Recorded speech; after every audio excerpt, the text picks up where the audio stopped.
Hey, what's up guys, welcome back to another monster video. So in today's video, I'm going to be reviewing the monster Mosscrawler from level 1 to 150, rank 5. So this monster is basically currently out in the team race, and you can go ahead and obtain it from the team race, and you can go for as high as rank 5, which is like 200 laps.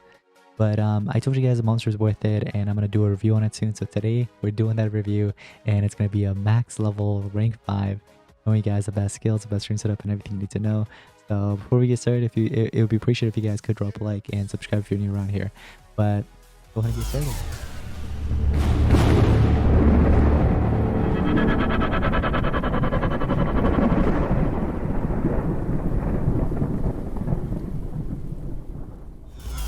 Alright guys, look at this. We have 9,000 cells. Isn't that awesome? Now make sure you guys are subscribed because the next monster we're going to be reviewing is going to be the Tails monster. Now I've got to say the design on Mosscrawler is kind of cool, you know what I mean?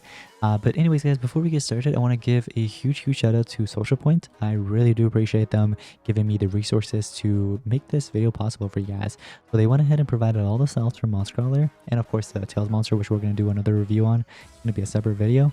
But basically they provided the gems and everything like that. I want to give a huge shout out and huge thanks to them, of course. But here we go. We're going to go ahead and hatch it. Take a look at the design on this monster, man. Oh, look at that. And then the M for Mosscrawler on the chest. Oh, what is that? Those are like comets or something, right? Oh, that was like the last thing I was gonna I was expecting from Mosscrawler. Like comets coming from the sky because it's a nature monster. Maybe it wasn't comet, maybe it was something else. Maybe it was like stars or something, I don't know. But we have Immune to Torture, Anticipation, and Eerie Days. These two right here, man, these two are so good together. But it is part of the females book, so that's good for Team Wars. Now, what we're going to do is we're going to go ahead and, of course, start feeding it up. I'm glad I actually got 3 green slots open. That's awesome. So that definitely is awesome. But look at that. We got the final form, and her eyes are glowing. Yo, look at that. Let me guess. She's going to have... one of her relics is going to be Mask. How much you guys want to bet? Just because she's wearing a mask, I know, but hey, how much you guys want to bet there's going to be a relic? Oh, look at that. Who would have guessed? But anyways, guys, we're going to go ahead and rank this monster up. So there's 25 gems. This right here, if you can get it to rank 1, I think on my team race video, I mentioned to get this monster to rank 2. But it's best if you could get it to rank 1 minimum, just because of that anticipation. Because rank 0, you get that immune to torture straight away, but rank 1 is anticipation. I thought it was going to be anticipation at rank 2, so if you guys could go for like 20 laps, that'd be cool. But if not, you know what I mean, it's okay. You can get it like at rank 0 and then work your way up to maximizing this monster, like maxing it out. Now here's the thing, of course, we don't know yet if this monster is going to be worth it, you know what I mean? I kind of given you guys that statement based off the traits, but we're going to check out, of course, this monster at level 150 max level. Look at that. We're going to start feeding it up, but once we get it to rank 5, check out the skills and everything, check out the relics, although I saw there was amulet and mask. But everything else all together, we're going to see how good the monster is, of course, and we're going to go based off that, all right? But take a look at this. We have strength 52,464, 1.557 million life, 27,632 speed. Gotta say that speed's actually not bad. I like the speed there. But the habitat, we got double elements. Of course, there is, you know, earth and also nature. But I know a lot of you guys are waiting for this. Let's go ahead and take a look at the skills. We got Lush Lash, or Lush Slash. It's a low nature damage to all enemies, applies poison and daze. So not only are you applying torture, such as poison, which reduces the enemy's power, but also you can go ahead and double that. So you're putting in that 20% of power there, another power and accuracy by another 25%. So that power is reduced by like 55 if I'm not mistaken, and then you got 25% accuracy reduction. But we're going to go ahead and just put that right in there. Let's see what else we have here. Rootless, which is total damage reduction to all enemies twice in case your first one misses. So I know a lot of you guys see this and you're like, why is it twice, right? So you're doing total damage reduction once and then again, just because the first one, if it misses, the second one will land, and then you have daze to all enemies as well. So I like that. I think that skill's cool. But let's see what else we have here. Low nature damage to one enemy applies major damage reduction. What? Oh man, that is a decent skill. No, actually that skill's garbage. Applies damage reduction, major damage reduction to all enemies. Okay, wait, this one's not bad because you're doing a 75%, right? Yeah, you're going to have a 75% altogether damage reduction.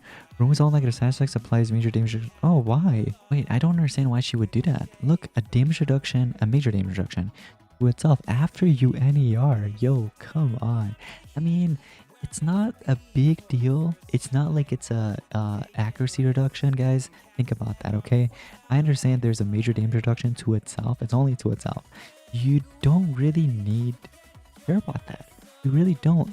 Why are you worried? You know what I mean? Because here's the thing. A major damage reduction, what exactly are you worried about? This monster is not an attacker. And are you worried that that low nature damage is going to deal less than that low nature damage? Like, same with another low nature damage. So it's worth running this skill over this, in my opinion. I wouldn't run that. This is better just in case if there is a situation where you need to remove negative side effects, then you can do that. Now, I will say the move pool is not really the best on this monster. Also, besides poison, there's no other tortures. And also, I would have liked some blinding maybe, but do you have daze?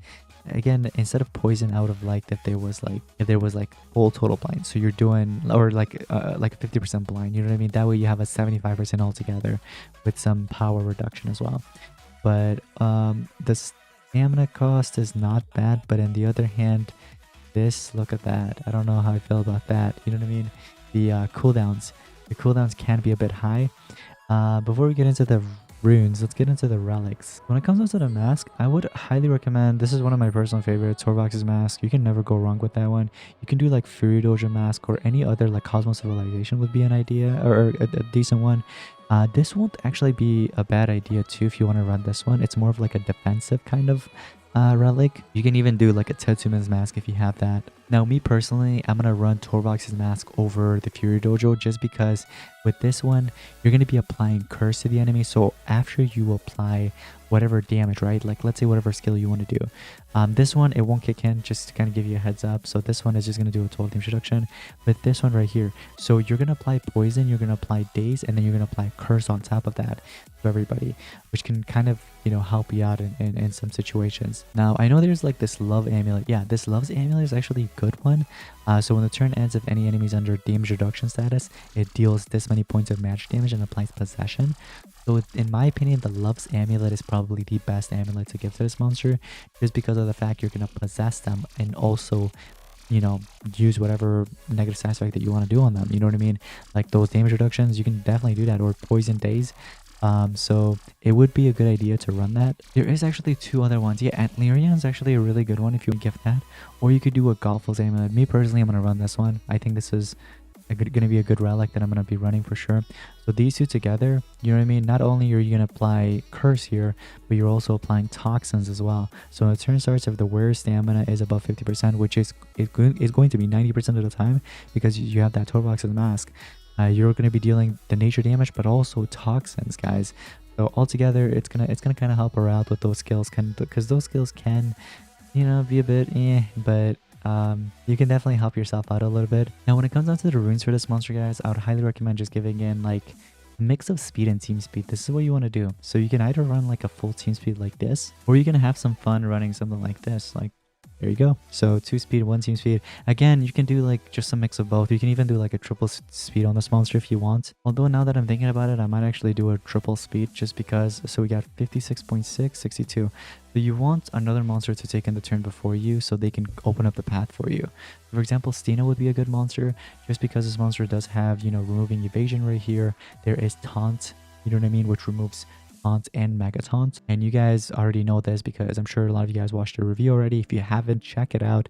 The 150 review is already out on Stina. And then on the side, you can run like Linneus or something, or another. It could be an attacker. It doesn't have to be necessarily Linneus. You can run an attacker. I'm gonna just run a strength room there on Linneus just because I'm gonna be utilizing some of his like damaging skills. Actually, all of his skills are damaging that I'm running.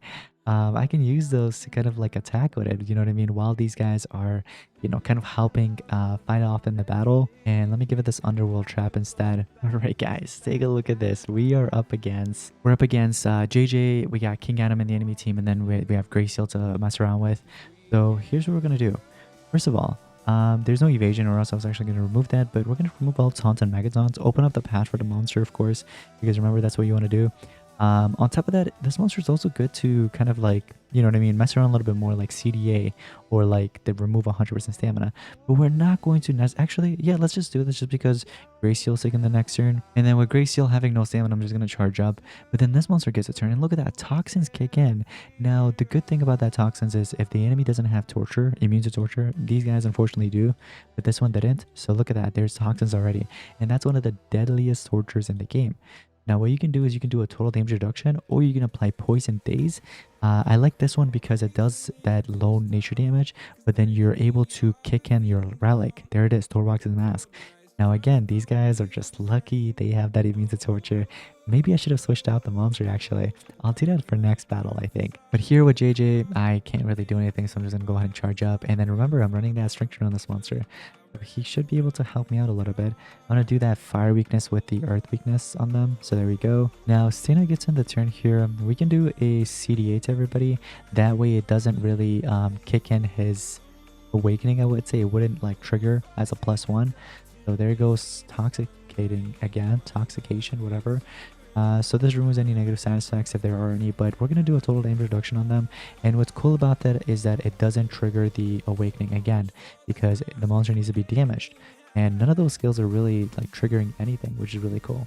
I'm just going to do this just because, you know what I mean, it gives me an extra turn. That way I'm able to kind of like cycle through my turns here. And then I'm able to hit him with CDA soon again. Or I could just do a full stamina drain there, but I'm not going to. Now him having that total damage reduction, he doesn't have any skills that would deal with damage, but if he did, I wouldn't be able to really deal any damage thanks to Mosscrawler's skill, you know, having that total damage reduction. But then I'm also hit with CDA here on JJ, so I can't really do anything, or else JJ would have dealt 0 damage to me unless he did like his extra turn skill and then dealt damage to me. That would be a different story. But here we're going to do a major damage reduction with a with just like a damage reduction, which is 75% altogether. So there we go. We hit him with all that. And let me see. Okay, we're going to just trigger attack. Go for him. Look at that toxins, man. Dealing that damage. Nice. Okay. Now, here's the thing. He gets a turn, but he doesn't have any stamina. So we got to charge up. And I'm able to do a CD8 to them again. There we go. We're going to go ahead and charge up.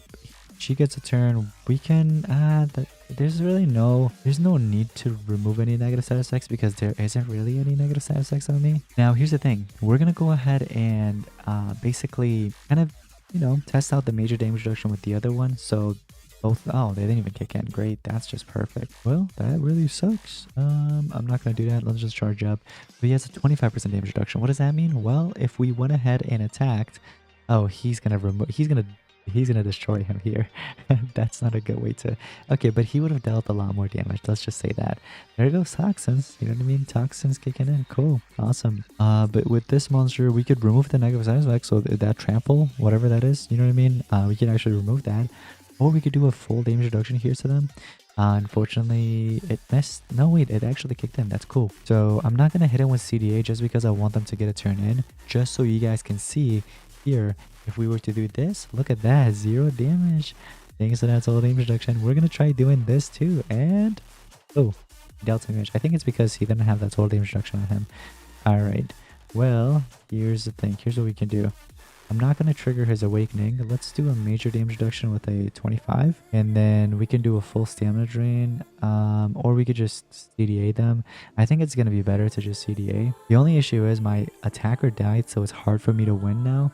Just because it's going to take a long time for me to win, just because, yeah, the awakening's going to kick in right there. It's going to trigger, and then, yeah, everything's just going to go towards that monster there. But here, before we back out, look at this. I want to kind of like showcase this here. So the trample there, we can actually remove the negative side effects, but it will apply that damage decrease to yourself, just to kind of give you a heads up. The monster deals 50% less damage, basically. So, but I guess what we can do is just do this just so we can get rid of his awakening. And then I'm just going to do this just to kind of, you know, cycle the skills. And then I'm able to use that water skill hopefully again. Or I guess that's going to be next turn. So I'm just going to hit him with CDA here. The only thing that sucks about this monster is like the fact that she barely deals any damage. That can be a bit annoying. You know what I mean? And also going up against monsters with immune to torture, those relics not being able to help you much. It's going to be a bit worrying, just to kind of give you, you know, guys a heads up. Like, you're going to go into battle, make sure you have a good strategy, or else you're going to be dealing with something like this. All right, this one's going to be a better showcase, I promise. Look at this. All right, so this time I actually did switch up my tank to the attacker. So this one's up to you guys. Like I said, you can run an attacker on your side, or you can run a tank like previously. I think that running an attacker would probably be a better idea, just because, you know, you don't have to like really rely on these two after your tank dies, because the tank is going to die very soon. You know what I mean? That's their job, really. I'm not going to do anything. I'm just going to charge up. The whole idea of running this monster was just open up the path. But now that, you know, the path's open, we could do poison days, or we can do a full total damage reduction. I think I'm going to do this just because I want to trigger the other two tortures. Look at that. Wait for it. Toxins kick in, but also the curse, guys. And those tortures, you know, against a monster like Kirkwinrock. Oh, look at that. The torture was blocked as well on this monster. But like I was saying, tortures like that against like monsters like Kirkwinrocker or even Tideborn, it's deadly. Like, you gotta watch out. And you can even like stack up ignition here. And look at that. Wait for it. Just wait for these guys to take a turn. All right, we're just gonna let them get a turn in, and you guys watch. They're gonna die. They're just gonna drop like flies. Like, look at that. There's one right there, and then Kirk. Uh-oh, wait for it. I'm gonna give it 3 seconds. 1, 2, and 3. Look at that. He's dead, just like that. All right, and we're not gonna really mess with Kirk or the tank there too much, but I'm just gonna go ahead and give him a turn in, and he is going to drop like a fly as well. You guys ready? Here we go, Stina. Give him a turn. He has damage protection. Wait, that might actually help him. Oh, the damage protection really helped him out. But hey, it doesn't matter because he has to charge up anyways. And by next turn, he's gonna be dead. Oh, there he goes, intoxicated again. Now, if you want to be extra secure, extra safe, you could do a full total damage reduction like that. Or if you want, you could just fully just destroy him, just like that. Now, I will say things to watch out from are going to be monsters like Grey Seal, you know, JJ. That first battle is kind of giving you guys an idea of like the things you guys should prepare for or watch out from, or have a monster on your side to kind of like open up the path even more. I know like Steam, we use Steam just to open up the path for like Megatons, but like if they're, you know, if you have like Enkidu, for example, Enkidu's a lot better. You could just do a full trade disable on everybody, and then this monster gets a turn and does even more, you know what I mean? And stacking up those tortures can be very deadly, as you guys just saw. So let me know your thoughts and opinions on this monster in the comments down below, but that's going to be pretty much it. Thank you so much for watching. I'll see you next one. Peace out.